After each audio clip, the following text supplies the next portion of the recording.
Okay, so welcome to this tutorial. Disclaimer, and I want to get this out before you watch it. It's going to be a rather long video.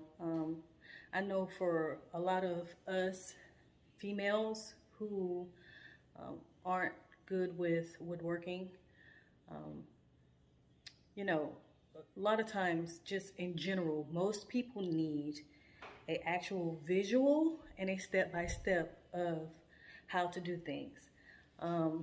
That's just how most people operate. So the video is going to be kind of long, and you can fast forward at any point if you don't feel like watching the whole thing. But I do go step by step on how I actually achieve making these frames. So I want to show you what you can do by following this tutorial. So this is one of my paintings, and this one is actually a floater frame. It's a floater frame.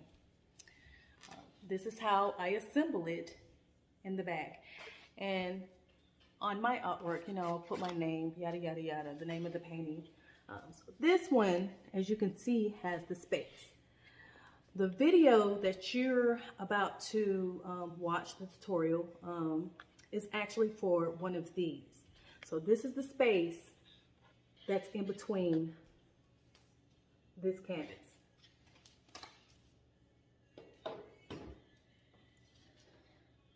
This one is another one of my paintings. This one is probably cut at a 1/2 of an inch as far as the space goes. So when you cut at a 1/2 of an inch, this is the type of frame, which is still kind of a floater frame. It's just closer to the canvas. This is what you will have.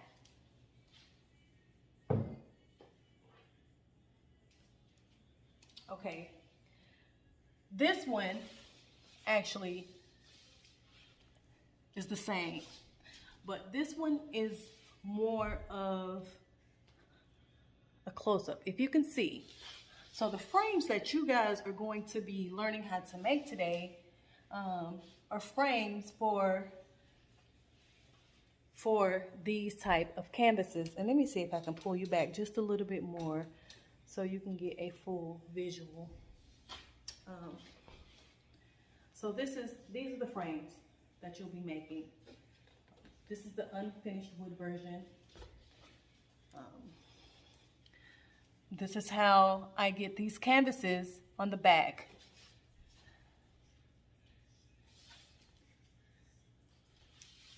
And so that's what that looks like.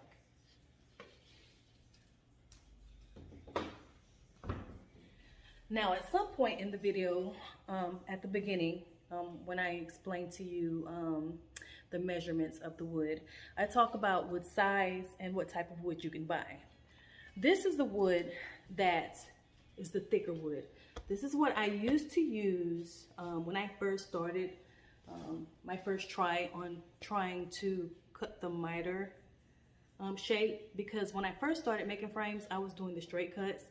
It worked for me just fine, but I kind of wanted a more professional look, and I wanted to up my game on learning how to do this. And so I took my time, and the first one that I actually assembled was with this wood. And so this is what this looks like. Now this is one of the frames I made where the canvas actually stands out. It floats out of the frame. And this is what this looks like.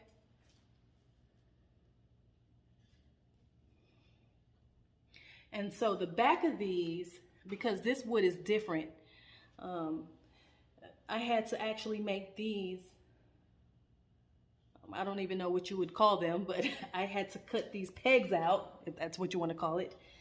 I had to cut these pegs out, and I had to attach them to the frame.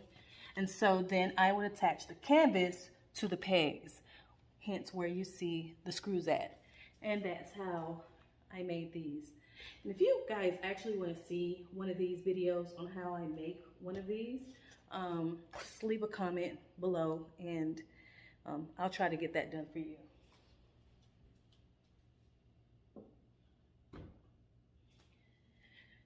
And by the way, all these paintings that you see, all these beautiful paintings, you can get them off my website, legginslegacy.com. I'll leave the link to the description box below. This will actually help me buy a camera, because I am recording on my phone, and you'll probably hear me a couple of times apologize because it's just me and my phone. I was trying to do the best that I could with what I have.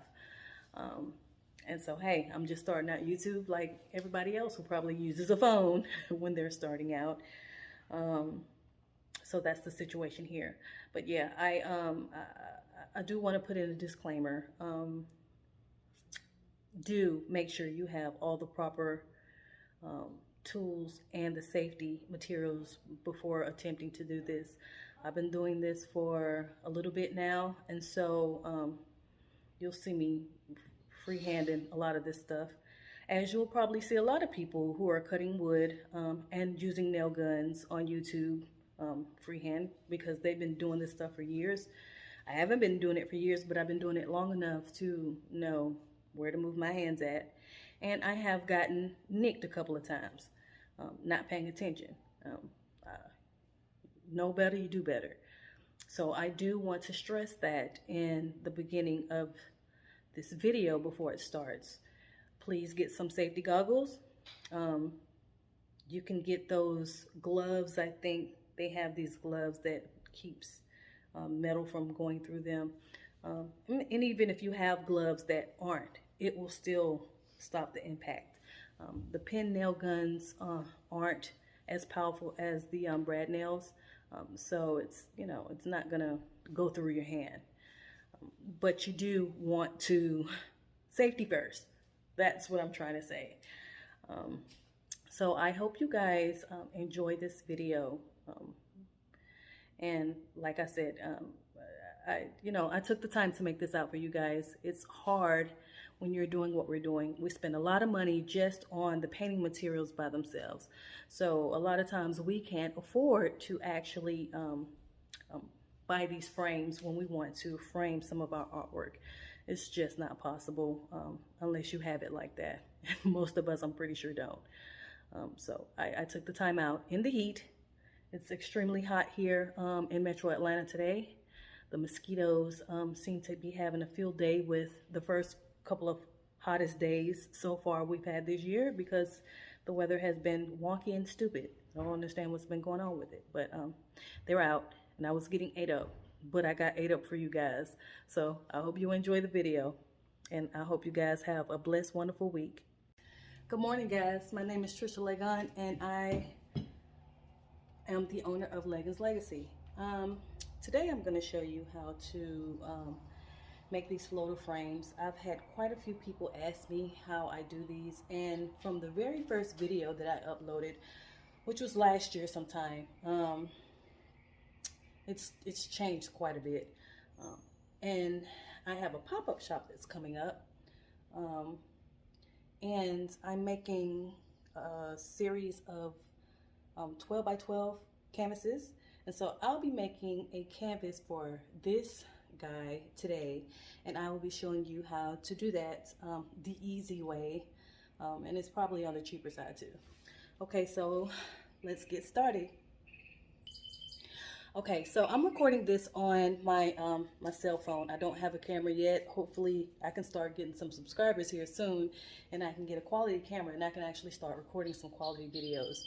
So I'm gonna try to get you guys in as close in here as possible so you guys can see actually what it is that I'm doing, and I will try to get in close and explain to you as much as possible how I'm about to make these. Okay, so this is the easy version. The quicker version. You can buy a miter box. It's a yellow box, and if you look at my old video, you'll actually see what that box looks like. I have it, but it's inside one of these containers. Actually, give me a second, and I think I can show it to you. Okay, so If you can't afford one of these, what I used to make mine with is a miter box. It has the slits in it for you to cut in the angles that you want to cut in. And I think this, and it comes with a saw. If I'm not mistaken, I think this might cost about 15 bucks at Home Depot. I haven't checked out Lowe's yet. I just know that Home Depot sell these. Okay, so this is my Roby, and I think I'm saying the name right. This guy costs about, I think, I got lucky. I went to Gwinnett County and went to their Home Depot because at the time when I bought this, I think everybody was doing home projects during the COVID epidemic. So when COVID was really heavy, so I had a hard time finding this. I finally found one. Had to take it back though, it didn't work, and I had to go to another location and they had it. I think this is about 140 bucks if I'm not mistaken. I think I got mine for about 130. I think it was like on sale for 129. This is the quicker version. So when you start these, oh, let me tell you what kind of wood I buy. So I'm gonna get a short stick here. For floater frames, this is what I use. This is the wood that I buy. Lowe's does not sell this. At least my Lowe's does not sell this. Where you can get this is at Home Depot. And so these are the corner, I think they're called corner braces. So they're the things that go on the corner of your door, for those builders that know what this is. So if you go to the back where the wood is, and then you go where you see all these long, giant looking, thin pieces of wood sticks, that's where you find these. And I believe they had two versions. I think they finally just did away with one because people were getting confused. They had two different kinds of these. One was a little bit sturdier than the other one, or the wood quality was a little different, I believe. So one used to be like $2 and some change, and then you had the cheaper one, which is $1.80 something. I was buying the $2 and change one, but I've actually found that the $1.80 something one works better for me. Excuse me. So this is what I use, and they're fairly easy. You don't have to add the brackets on the back like I used to with my old wood.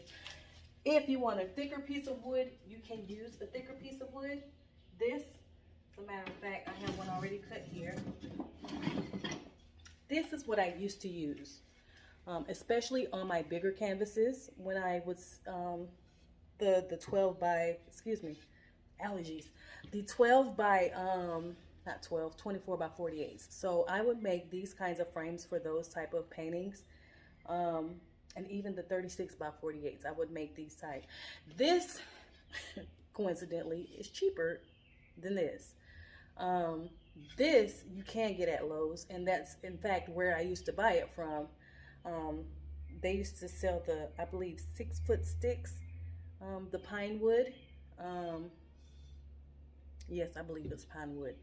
And they run you about $1.80 something for the 6-foot stick. So, but this is another version. You do these the same exact way. The cut is just a little different. Okay, so what we're making today. The first thing you need to do is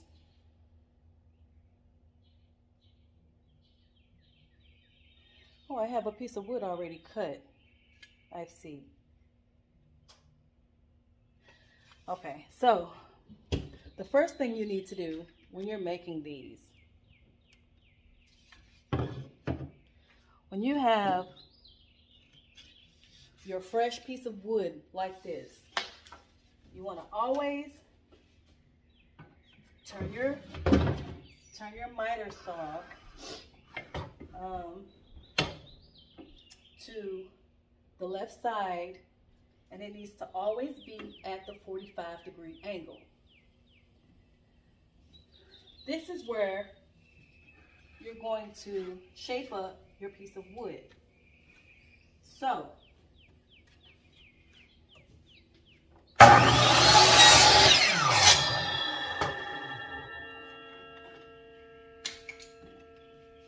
this is how this is gonna look. And this is at a 45-degree angle. So because I have one already cut here, I can show you the next step. Once you have that cut, you're going to turn your miter saw to the right side at the 45-degree angle. You're going to take your measuring stick, and from the tip of where you cut at, you're going to measure the size that you want your frame to be. We have a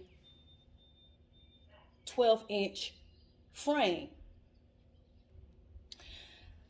but you're not going to cut this at 12 inches because you need room to allow for your canvas to actually sit into the actual frame.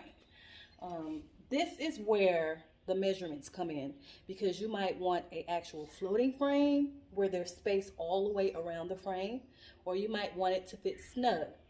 When you want these to fit snug, the measurement that I usually do is 12 inches and 3/8. That's usually where I cut that. I like to have a little bit of space, and so I usually cut mine at 1/2. This doesn't leave a lot of space, but it does leave some space. Now, if you want a pretty significant amount of space, I will cut at 12 3/4. So, when you get ready to cut this, make sure you know where you want your measurement, which I think I'm going to do the 3/4. I draw a line at the 3/4.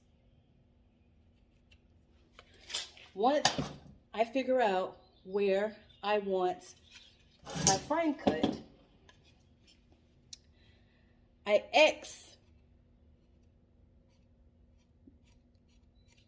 on the opposite side of the line, on the outside, not the inside. I make an X.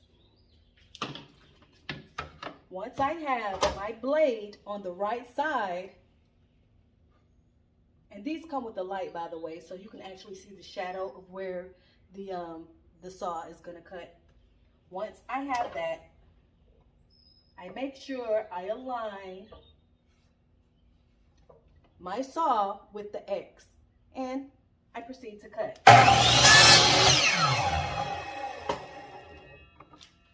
So now you have a piece that looks like this.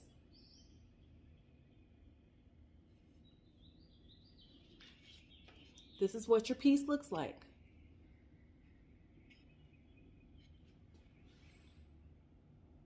And what you will need is 4 of these for each side. So let me get these cut and I'll be right back. Okay, so let me show you this right quick so you guys don't get confused. When you're working with a long piece of stick, once you actually get your piece cut, you have to put this back on the opposite side, because this is what the end of your stick is going to look like once you're done cutting. You don't want that piece. You want the piece to look back the way it's supposed to look. So you move it back to the left side, and that piece where you cut off your right side, you're going to cut that off.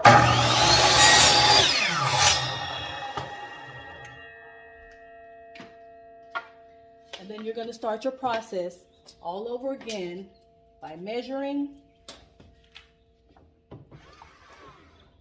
turning to the right side, and cutting. And you're going to do this 4 times. to get 4 pieces. So once I get my other 2 pieces cut, I'll be right back. Okay, I'm cutting my last piece and I'm gonna let you guys watch.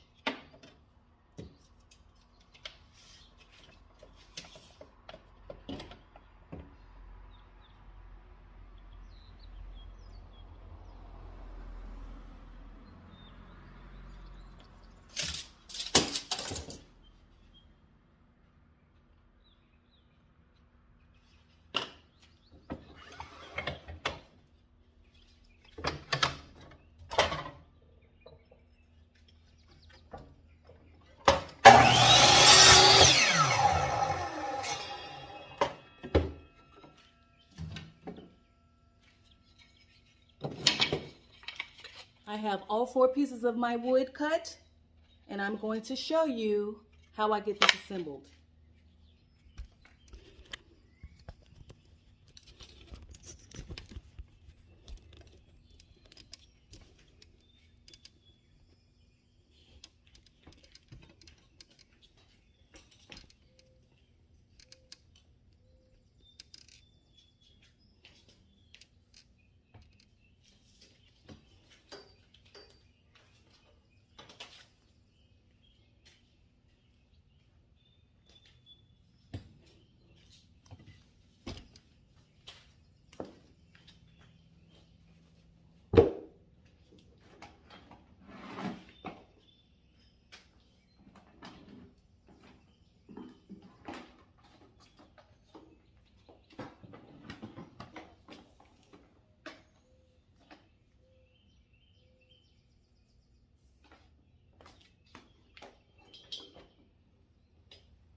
Okay, things you're gonna need. The mosquitoes are out in Atlanta right now. Isn't that great? So, things you're gonna need. You're going to need 4 corner braces to hold your canvas in place. You're going to need wood glue, which I always use the Gorilla Wood glue. It works the best to me. It's my favorite. You're going to need an air pressure. Some people don't use the nails. I use the nails because it actually makes the frame more sturdier. And it holds it together until the glue dries. The other thing you're going to need is a pen nail gun. I use a pen nail gun because I make small frames. For big projects, you can actually use the regular nailer gun, but this is the one that I use. I got this from Lowe's, and the staples that go in this bad boy look like this. So these are pen nails. And for frames with these type of with this type of wood, you will need a pen gun. You will not be able to use a brad nail gun in these. You can use it for the big pieces of wood, but you cannot use it for these small pieces. All right, let me get posted and set up and get started. This sucker is loud, and so I'm gonna let this run, and then I'll get back to you after it shuts off. The pressure that I put this on for these particular frames, I usually put it to about 80. The gauge on this, I believe, is 150. So this will run until it gets up to 150. Once it gets to 150, it will shut off, and then you can turn the knob and put it to the air pressure that you want it at, which for me is going to be about 80 to 85. All right, let me get posted and set up, and I'll get back. All right, my air pressure compressor just went off, and so now I can finish showing you guys the setup. I had to put me on some Skin So Soft oil. These mosquitoes are horrid this morning. Okay, so I put my glue onto the corners. Actually, let me just go ahead and get both sides done.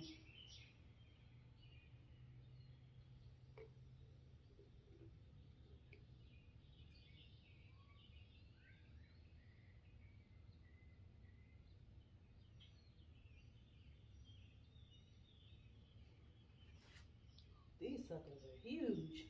Oh, these some big mosquitoes. All right. I'm gonna put together my first piece.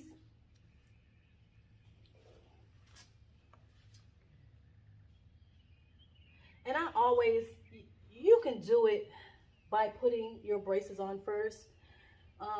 But for me, I found that actually laying it flat on a surface, nailing it, and then putting the brackets on after to let it dry works better for me. Because these corner brackets they're not always level or even. And so I like to do this, freestyle it, and then put it on there. So once my glue is on, well, I guess I should cut my compressor on, which I haven't done.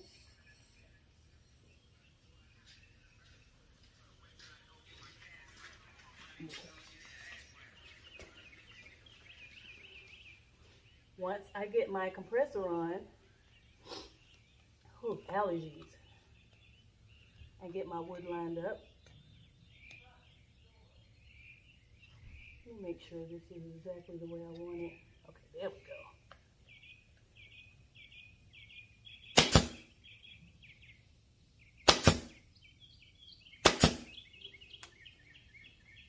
All right.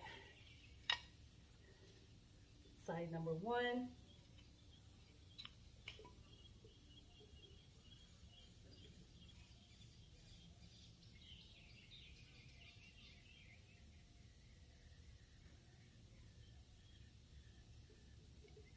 Let's get side number 2.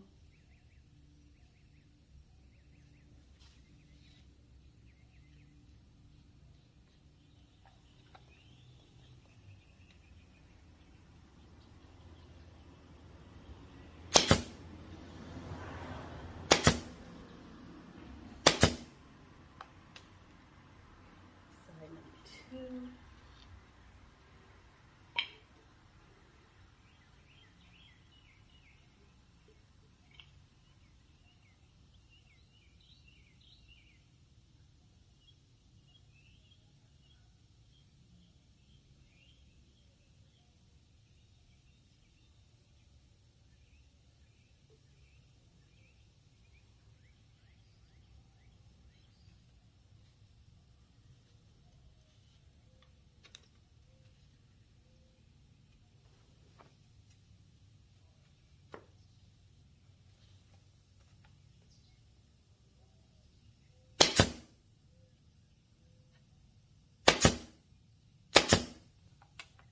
All right. is side number 4.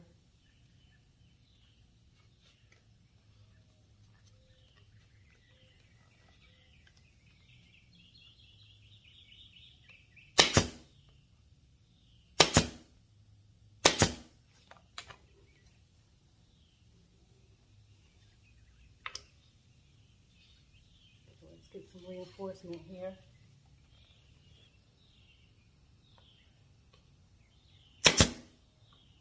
Oh, a piece of nail come through.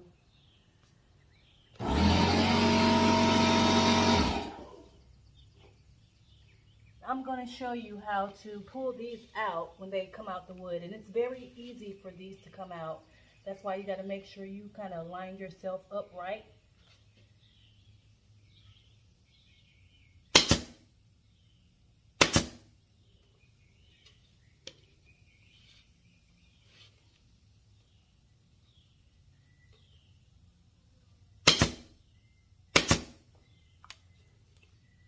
Let me check this side.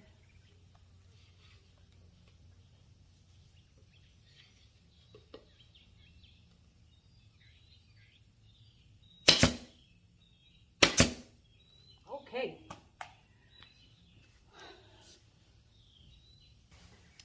Okay, guys.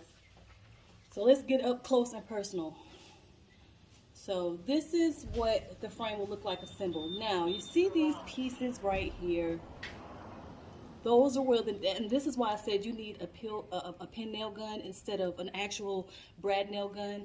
A brad nail gun it'll fly right out of these. When you get these, get a pair of wire cutters. And I like to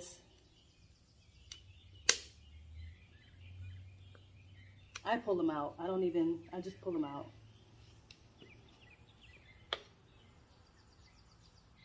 And what I'll do is I'll re-staple that side once I get it pulled out.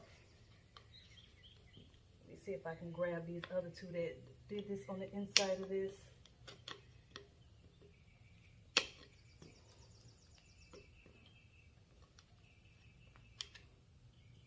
Yeah.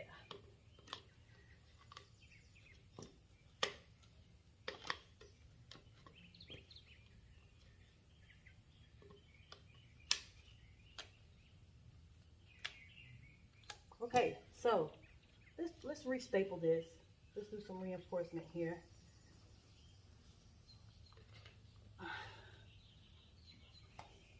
Let's see if we can get it right this time.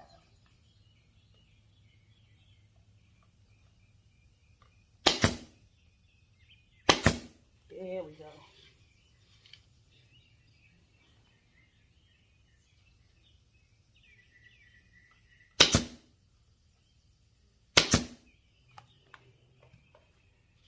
Okay.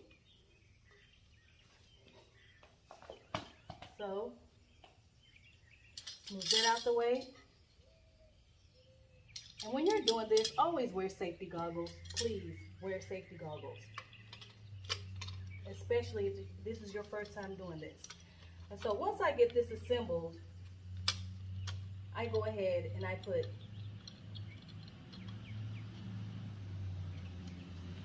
my corner braces on.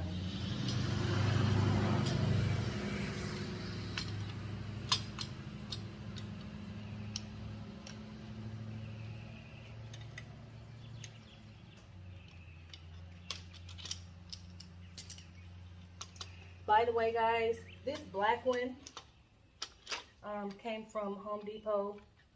I think you can get them at Lowe's too. They're the Betsy corner brackets. But when I first bought this, I think it was like 10 bucks for one corner brace. When I went back a couple of months ago to get some more because I was getting into making these, the thing was like $15.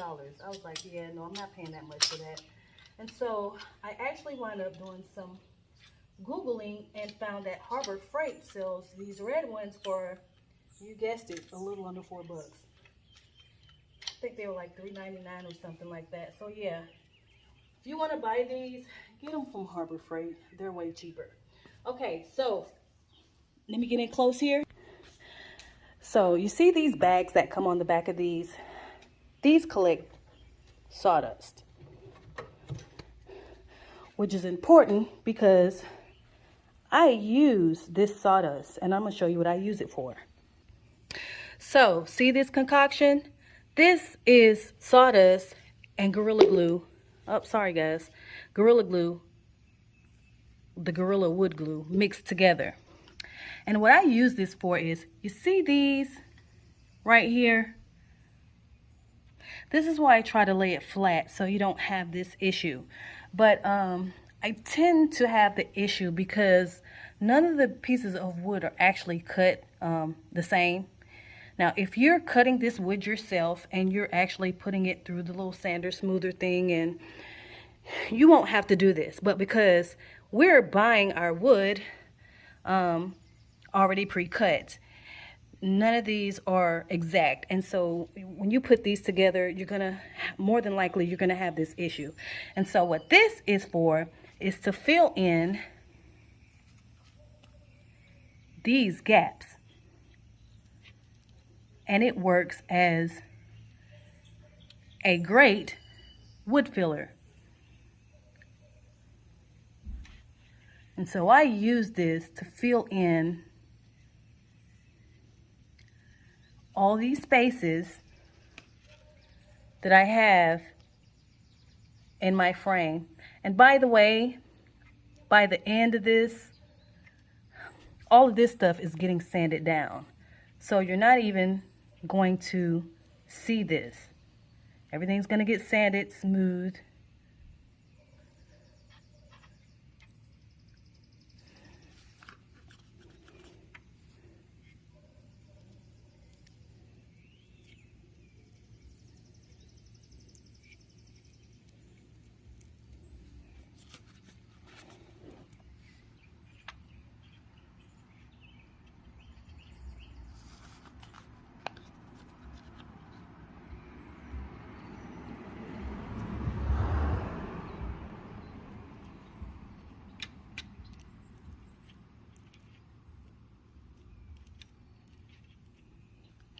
Okay, now we have all four of these filled in, and I'm going to clean them up and I'll be right back.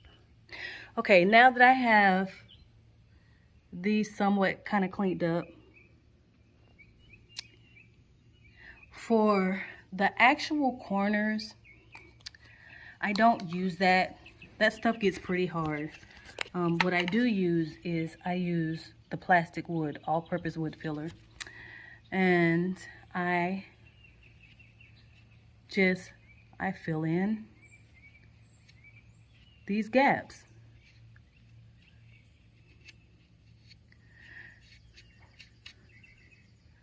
And look, like I said, guys, I am not,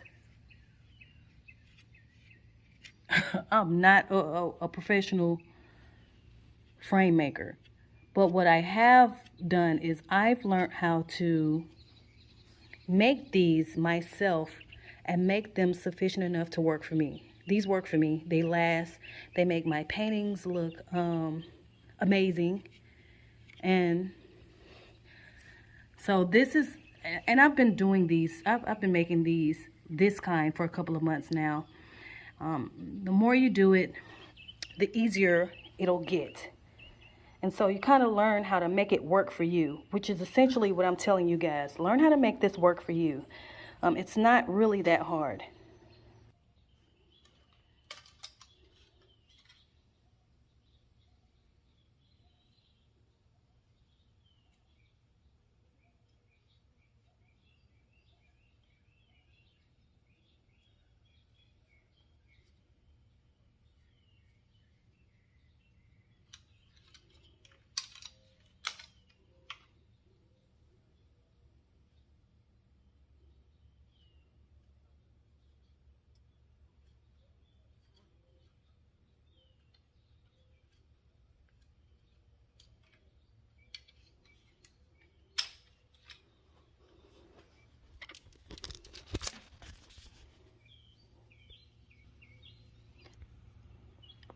All right, guys, this is all done. This is all done.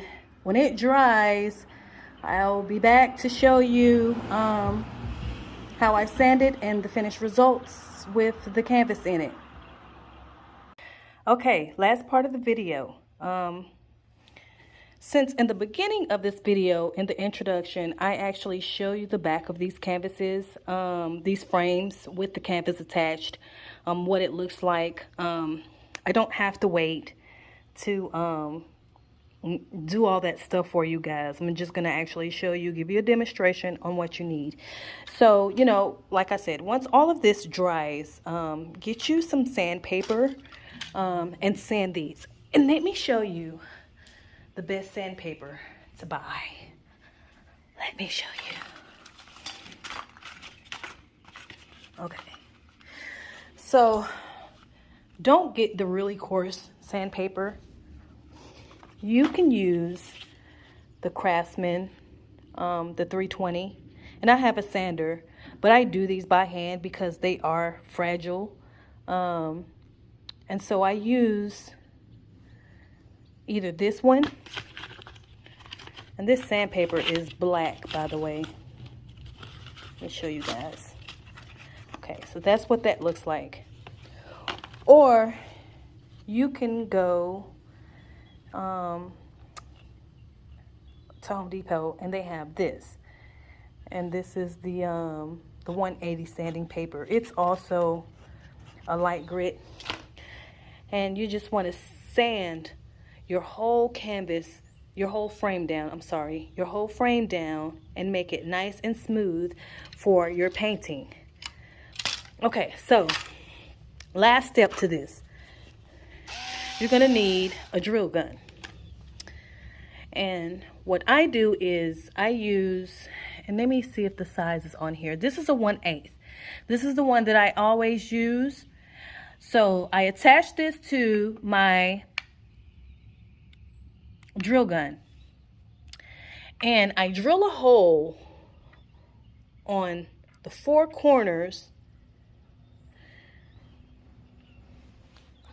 of this frame. Once I drill a hole, I make sure my canvas is aligned evenly and properly, and I use these screws because they work best. They don't crack your wood, and they don't crack the canvas, and they don't protrude out the canvas. Trust me, this is trial and error that I've done for you guys. I take these and I screw them in the back and attach the canvas. Now these, I can't remember if these came from Home Depot or Lowe's, the Everbuilt. I can't remember. You know, do a little research, you'll find out. But these are the number 6s, the 3/4 inch. These work best. And so that's the very last thing that you're going to do when you assemble your frame to your canvas. And the paintings that I showed you in the beginning, those are the results that you'll get. And so I really hope that you learned something today. And this is the end of the tutorial. All right, guys. See you later.